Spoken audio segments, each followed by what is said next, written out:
योद्धा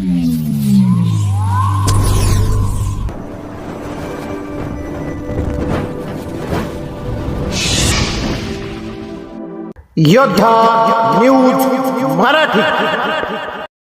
आंबोलीत आगीत भस्मसात झालेल्या कातकरी कुटुंबांच्या मदतीला धावले माऊली सेवा प्रतिष्ठान आणि शिक्षण विभाग. खेड, राजगुरुनगर. खेड तालुक्याच्या पश्चिम भागातील आंबोली येथे एका दुर्दैवी घटनेत 2 गरीब कातकरी कुटुंबांच्या झोपड्या जळून खाक झाल्या. हातावर पोट असणाऱ्या या मजुरांसह कष्टानं उभे केलेले संसार उघड्यावर आले होते. मात्र या संकट काळात राजगुरुनगर येथील माऊली सेवा प्रतिष्ठान आणि खेड तालुका पंचायत समितीच्या शिक्षण विभागानं माणुसकीचे दर्शन घडवत या कुटुंबांना मदतीचा मोठा आधार दिला आहे. नेमकी घटना काय? आंबोली येथील कातकरी वस्तीवर राहणारी 2 कुटुंबे मजुरी करून आपला उदरनिर्वाह करतात. काही दिवसांपूर्वी अचानक लागलेल्या आगीत या कुटुंबांच्या झोपड्यांचं प्रचंड नुकसान झाले. घरातील अन्नधान्य, कपडे आणि साठवलेली पुंजी जळून खाक झाल्यानं या कुटुंबांवर उपासमारीची वेळ आली होती.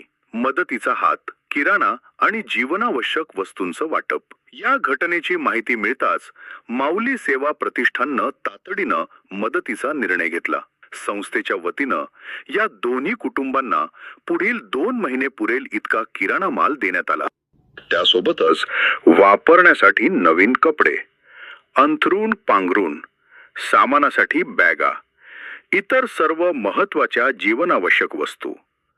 अधिकारी आणि शिक्षक वृंदाचा सहभाग या मदत कार्यात खेड तालुका पंचायत समितीचे गट शिक्षणाधिकारी श्री अमोल जंगले साहेब यांनी पुढाकार घेतला.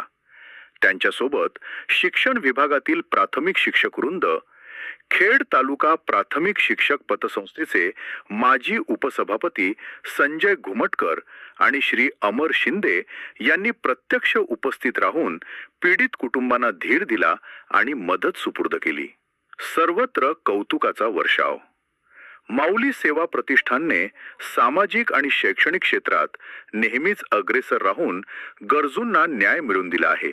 या संकट काळातही त्यांनी दाखवलेल्या तत्परतेमुळे खेड तालुक्यातील शिक्षक संघटना आणि विविध स्तरातील पदाधिकाऱ्यांकडून त्यांचे विशेष कौतुक होत आहे.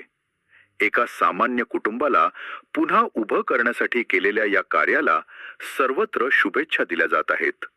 संकटात सापडलेल्या कुटुंबाला आधार देणे हे आपले कर्तव्य आहे.